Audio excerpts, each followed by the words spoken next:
the midday news. My name is Regina Agada.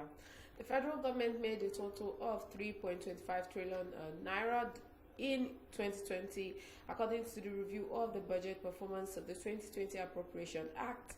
The review also showed that the federal government spent a total of 2.34 trillion naira on debt servicing within the year. This means that 72% of the government's revenue was spent on debt servicing.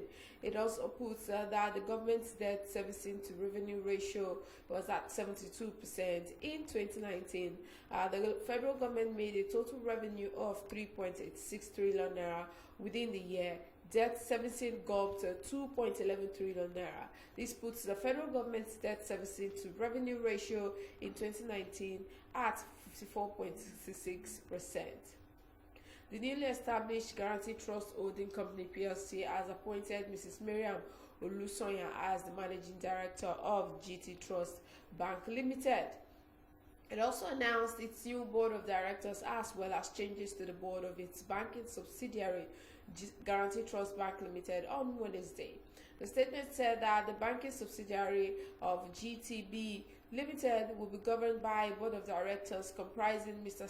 Ibrahim Hassan as chairman of the board, Mrs. Miriam Olusonya as managing director, Mr. Jide Okuntola as deputy managing director, Mr. Aruna Musa as executive director, Mr. Labode Augusto as independent non-executive director, Mrs. Imoni Akpofure and Mrs. Victoria Adefala as independent non-executive directors. The Federal Executive Council on Wednesday approved the award of a contract to Dangote Industries for the construction of 5 roads totaling 274.9 kilometers at the cost of 309.9 billion naira to be advanced to the company as tax credit. Minister of Works and Housing Babatunde Fashola disclosed this while briefing the Senate House correspondents after the Federal Executive Council meeting presided over by the President Muhammadu Buhari. Fashola explained that the road contract, which was the second approved for his ministry by the Council, would be implemented on concrete and would be the largest of such projects in the country. The chairman of the Lekki Port LFTS Enterprise Limited, Mr. Abiodun Dabiri, said that Lekki Deep Sea Port will become operational by the fourth quarter of 2022. Dabiri, in a statement made to Punch newspaper correspondents, said this during the visit of the Minister of Transportation, Rotimi Amechi, to the port. Confirming that the project was going on as planned, he said the construction work will be completed by the third quarter of 2022 and that commercial operations would commence by Q4 as planned during the inspection by Amechi. Experts in the travel industry have come together to form a platform called Travel Hub in a bid to improve their services.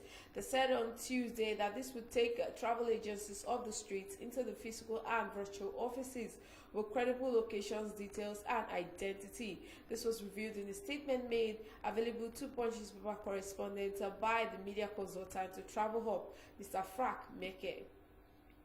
The penalties paid by oil and gas companies for flaring gas in the country will be invested in building the mainstream gas infrastructure in host community, according to a new provision introduced into the Petroleum Industry Bill by the National Assembly. The PIB provides for the establishment of 2 regulators for the country's oil and gas industry, namely the Nigerian Upstream Regulatory Commission and the Nigerian Midstream and Downstream Petroleum Regulatory Authority.